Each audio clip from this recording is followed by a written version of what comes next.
Thanks, Godfrey, for the question and the opportunity to speak to you guys. Yeah. For myself, well, if you say the journey so far, I don't know where to start that. Whether it's at 15 or at 10 or at 21. But I guess my entrepreneurial journey really started off, I think about 19 thereabouts, when I started my first business, which is still, well, co-founded my first business, which is still there till today. It's a company called IQ that provides stolen solutions and other government solutions, technology solutions.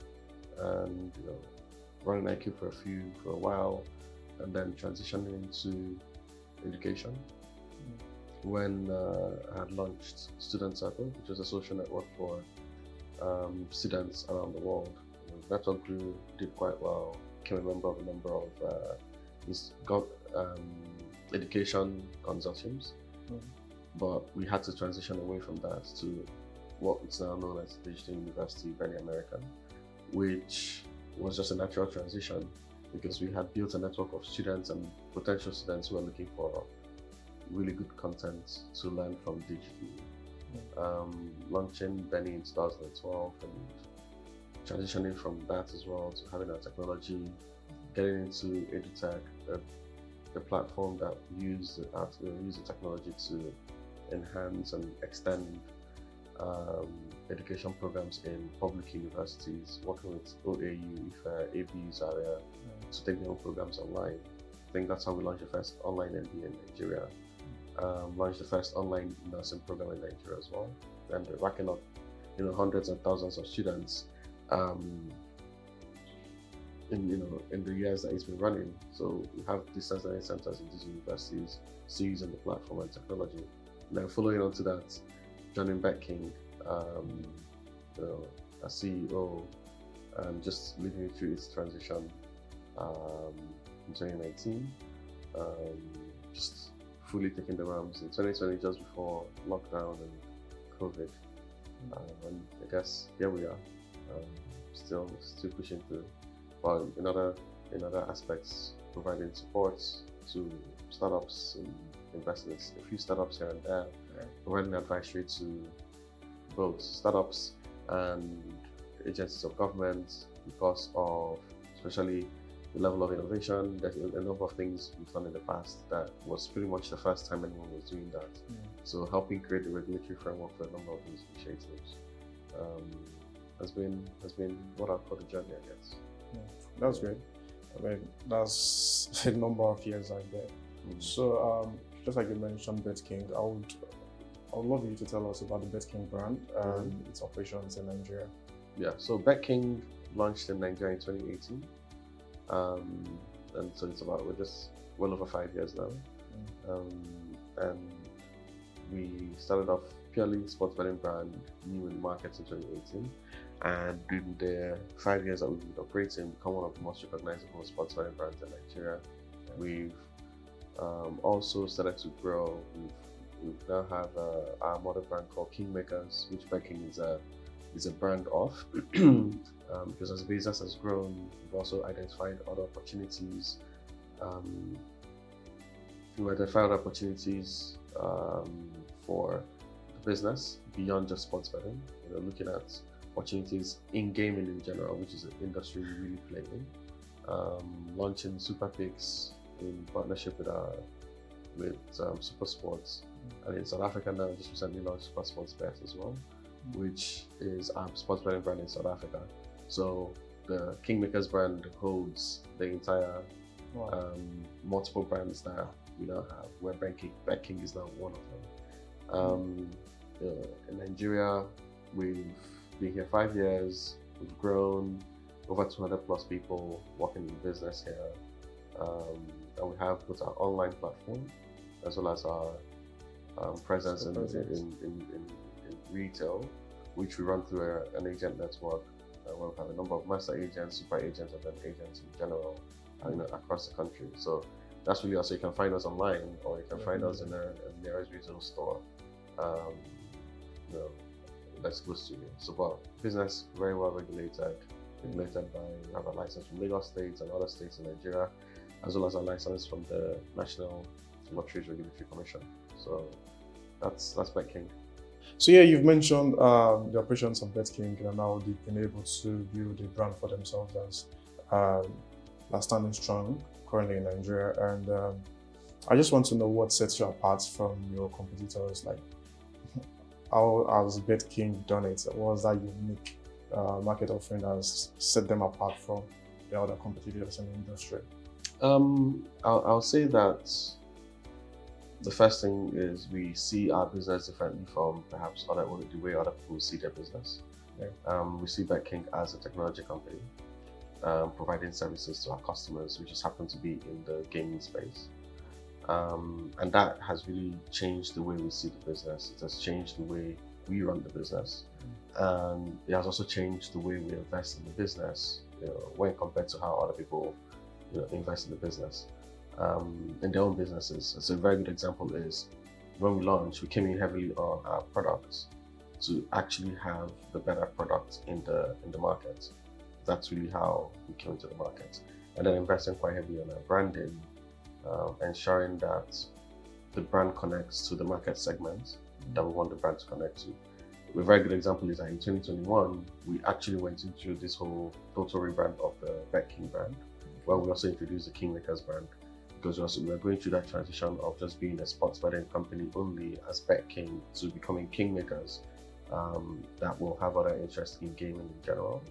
And that really is what sets us apart.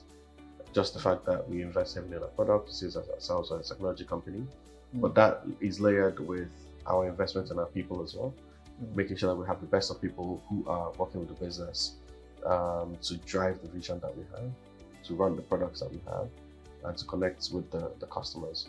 Last thing I would say is we have very passionate people, passionate partners, passionate agents who wake up every single day, get to it, go trade, and bring that connection between the love of sports that you see in Nigeria to how people can engage with that love of sports, which is how we see sports betting for our business, right? It's really an entertainment channel for people to connect with the sports that they love, mostly football, there's basketball, tennis, and other sports. But that's really how we set things about, by making sure that we connect people to the brand and connect people to the sports that they love. So I know that every innovation, every establishment comes with its own problems and challenges. And I know that Nigeria is, I don't want to say it's full of challenges, but obviously we have certain challenges that, bedeviling the industries that we have currently in Nigeria and possibly in Africa. So let's narrow it down to Nigeria now. What are those peculiar challenges that BetKing has encountered, and how has that influenced its operation and strategy going forward? Like I started off with, we see ourselves as a technology company. Okay. And in Nigeria, the challenges a technology company will have, we will have, as an example. So a good one is internet penetration being a challenge. Ensuring that we have enough coverage of internet access for customers who want to engage in using our online platform, as an example. That's a challenge that is quite prevalent. The second prevalent issue you see is in digital financial services.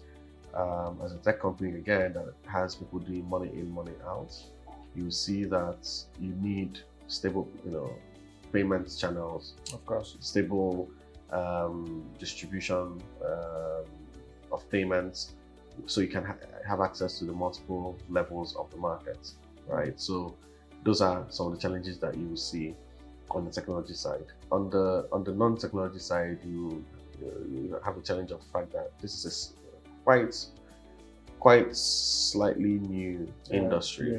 It's not as old as banking and the rest.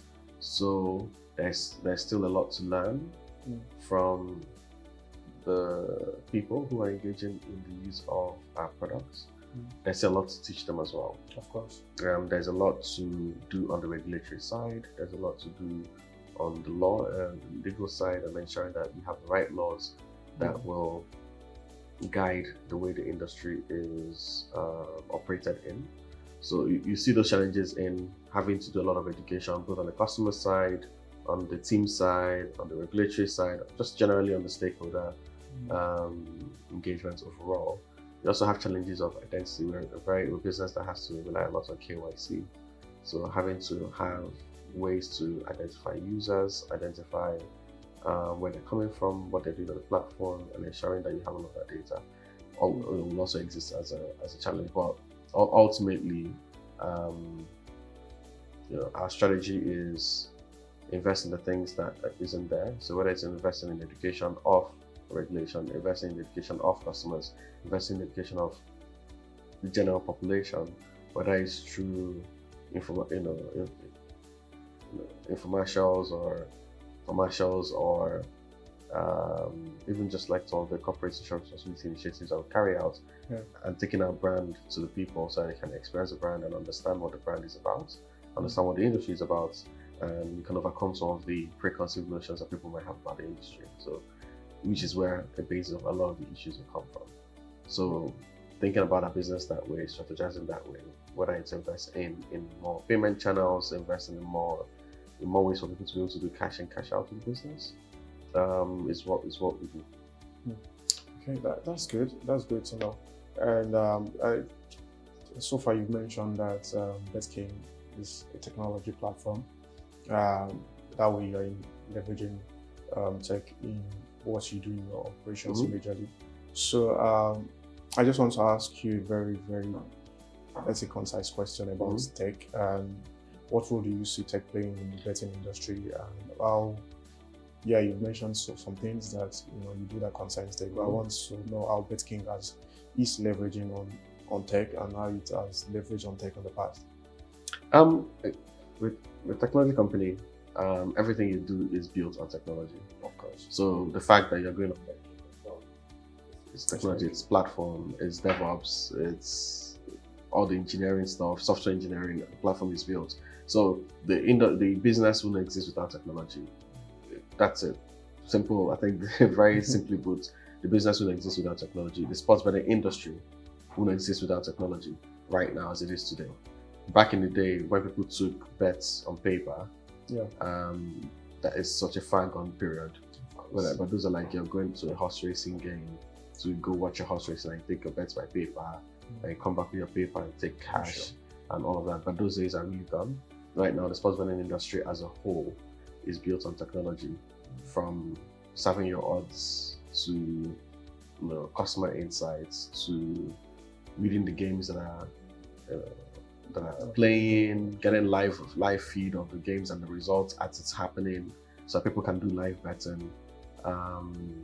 Just even reading data of history of the games and the competition and the teams that are playing, in order to have a better way to have the odds for customers. It's completely technology. So it's not one without the other. So wondering how the business has leveraged technology is that the business exists on technology. So that's where the sports betting industry is today. It is really it's a sub-segment of technology. There's a lot around sports tech, betting tech, gaming tech that exists today that didn't exist in the past. And something else to also mention is there is now offerings on virtual gaming, which is all just technology. It's basically video games that are played through an algorithm, and customers understand those games. Customers play those games, whether it's color games or number games or sports. All of those virtual offerings are all purely on technology. Now we also have lots of pure games and casino games that are also on offering. We've got those on BetKing now as well. That is just you playing against a computer around, whether it's a crash game or playing relay or blackjack or poker. All of that is technology. Would exist if there is no technology. So that's really how the industry has pivoted to go be from an offline only business to a purely technology business. Again, payments as an example is technology. You can't take in money to your betting platform. Can't have a wallet without technology. So the industry is a subset of technology. So we do not leverage it. We are built on it. Yeah. All right. So one thing that's also common with every industry in Nigeria, and particularly the sports betting industry, is technical issues, technical challenges. and I know that you are also not new to this. So I just want to know what are some of these challenges, technical challenges now, or major technical challenges that BetKing has encountered, and how's you and your team, how have you tried to solve these challenges, technical challenges? Just starting off again I keep saying, standard things that you expect from a tech company. Of course, there are days of downtimes where some update is pushed and something breaks, or some line of code breaks, and on the DevOps side, things fail from time to time. So maintaining uptime is a challenge that we always have to constantly keep an eye on. You also have the payments challenges that are both internal and external, because you're not providing payments yourself. You have to rely on other partners to do that. So that in itself is one of the biggest things that we have to deal with, because at the end of the day, that's really what the business is for people to be able to pay their money, play with it, and withdraw it when they're done. So if there's any failure on the payment side, it is one of the biggest challenges that we have to deal with. More often than not, it is an external related issue, but to a customer, it's the payment on BetKing that is down. It doesn't matter to them whether it's one partner or the other partner. They don't see any of those things. They just see that they are unable to deposit or withdraw their money from us. So that's a more recurring technical challenge that you will see. So from time to time, you always have how sometimes technology will have its failures. Someone does something, it doesn't complete, and they reach out, which is why we have a 24-hour customer service team that is available by phone, chat, email, to support customers at any time in the day that they are having any issues. All right, I just want to know this, and then people will be curious to know what's the highest payout your company gives out to. By law, the highest you can pay out in a single day is 40 million to a single customer. 40 million? Yeah, I think we've paid out about 39. No, we paid out 40 million a couple of months. You paid out 40 million before? Yeah, in a single day to a single customer a couple of months ago. It's an offline customer who paid for one of the agent shops, but consistently we pay out in the late 30s millions every other week or two. If you check our BetKing Instagram or Twitter accounts, we always post winnings of our big winnings and payouts with the booking codes that people can also look at it and see it's like it's not something. Yeah, it's not just some marketing thing. So I think I posted something last night from our page where someone won about 32 million after staking about 10,000 or less, thereabouts. So you get that consistently, but the highest we paid out is the highest allowable amount right now. All right, so we're just going to talk about the marketing strategy. I mean, Gossy Ukanwoke is one of your ambassadors. At the beginning, that was what people were saying. That's the personality people were like getting to know. Gossy Ukanwoke is major brand of BetKing. I just want to know how that drove the adoption of BetKing in Nigeria and all that. So when we launched in 2018. We launched with JJ as our brand ambassador. Still our brand ambassador, the brand ambassador for the business. We've gone on to sign on other influencers who are joining him to propagate the brand. But at the time we launched, JJ, as well as many people who are of a certain age in Nigeria, who have watched him play, who have watched him as well just be one of the biggest football icons in the country. And that played a very important role for us as a sports betting business, because football is in the heart of sports in Nigeria. If you go into a room of 100 Nigerians, at least, I don't know, these numbers are off the top of my head, at least 80 who have a very strong love for football, particularly even our national team, and JJ captained our national team. And so that helped build a lot of affinity for the brand. People who are curious about JJ wanted to find out what he was doing, why is he an ambassador for this brand. So that builds the interest, and then that interest translates to people trying, and that trying translates to people becoming customers. And he's a very well trusted person as well, and as such, people also translate that trust to the brand. And we are operating in a trust-heavy industry. It's an industry that really plays on trust, right? So if people can trust that your brand is able to pay them, if they get their winning, then they come to you. That has helped to build that reliability. But that's not where it ends. When people now come and they try, and they see that that's the same experience, then it doubles up, right? So they will feel like, they've been attracted in and then they've received. It's not a case of what I bought and what I got delivered to me. What I ordered. What I ordered and what I got. So people can match that experience that they have on, with the expectation that they had in the first place. Yeah. And that's sort of how that has, self-fulfilled itself. With our relationship with him. And I think it's one of the reasons why the business has actually grown adoption. The way it has, because of the adoption it has helped us build. Okay. So let's talk about the agents network right now. You mentioned before that BetKing has, of course, agent networks in Nigeria. That's like physical presence in Nigeria. And but we just want to know what the company is doing to improve on the numbers, because the population of Nigeria is growing and the BetKing industry is constantly growing. So we want to know how or what strategy BetKing is trying to initiate to grow its number of agents network, and also how can someone become an agent with BetKing? What we are doing is, I think on the agent side, I want to say what we're doing to grow the network. Okay. Right. Who knows who's watching this video? But what we are doing is that we are ensuring that we have the best agent, betting agent network in the country. And that comes from our investment in the network. That comes from the commission structure that we have to ensure that our current agents are well remunerated, they are well paid from using the brand and trading on behalf of the brand. We are also ensuring that we are helping them deal with a couple of economic headwinds that they're feeling, so to ensure that they really run a very smooth network. So we are really investing in the agency network, as we've always done, to ensure that they will always continue to trade at the levels that they want to, at the levels that we expect them to, because as the population is growing, so has things gotten harder as well. So what we are really doing is to ensure that we have very profitable agents who are able to support their lives, who are able to support their families, by doing business with us. That in itself is what draws new agents. That's what will make another person see someone who's his neighbor, his friend, who has a BetKing agent shop, and he's doing very well. Then the next guy wants to have a BetKing agent shop, so they can do very well as well, because they can see it's a business that provides a lot of support and is profitable to the person who has invested in it. These are all independent business owners who have taken a chance on the brand and they've invested their own money in the brand.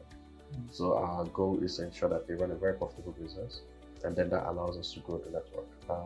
The idea is just to remain profitable for them as well as for the business, ensuring that we have the right shops in the right places, in the right ways, in the right sizes, so that we're making the best of the investments. Okay, just the very last question now. Are there innovations that we should be looking out for in a couple of months, next coming months? What is BetKing up to in coming months? We are constantly investing in our products. We're constantly investing in being a market leader. We're constantly investing in bringing in new things that other people don't have. As an example, when we launched Super Picks, nobody else had it here in Nigeria. Other people have tried to do something similar. But ours is layered with the fact that we have a proper TV show where we entertain our customers, and it's a free-to-play gaming show where there's also a product that's free to play, where you make a prediction and you win real money, or you can predict for free. So we are rolling out more things around our product innovation. We just recently launched Casino as an offering on BetKing on a platform as well. So so our customers can play crash games and all of that. So we're really investing in maintaining our products to be a leader, maintaining the launch out of new products and ways to entertain customers, ways to engage customers in the ways that no one else is doing it here. So that's how much I would say on the kind of innovation that we're expecting. It's really on making the lives of our customers easier, making it easier for them to be entertained the way that we want them to be entertained. But we're investing quite heavily around innovating around responsible gaming as well. That level of investment in responsible gaming on the product side, on the marketing side, on the communication side, ensuring that we are ensuring that we're the safest platform for customers in Nigeria to engage in sports betting. As much as we want people to engage, we also want them to make do so in a very safe environment. Recently, we launched out our responsible gaming campaigns on TV that we tagged Kings Know When to Stop. Kings don't. Oh yeah. Kings know when to stop. It's not a marketing campaign. It's just a campaign communicating to customers to be able to play safe. Ensure that they stop when the fun stops, or even just stop when they've played enough for the day, and realize it's a form of entertainment. It's not a job. So those are some of the things that we are doing, and we're also beginning to bring that on the product side, ensuring that we have that safe platform for customers to continue to engage in. That's really what will set us apart in this market. All right, thank you very much. It's been an interesting interview, getting to know how BetKing has been able to rise and overcome several challenges, what's doing to put itself out there. It's also something great. And so far, I also checked on your corporate social responsibility. I mean, it's great. It's something that I think sets you apart also from other betting platforms. So I just want to comment, and I wish you the best. Thank you very much. In your endeavors. Thank you. Thank you very much.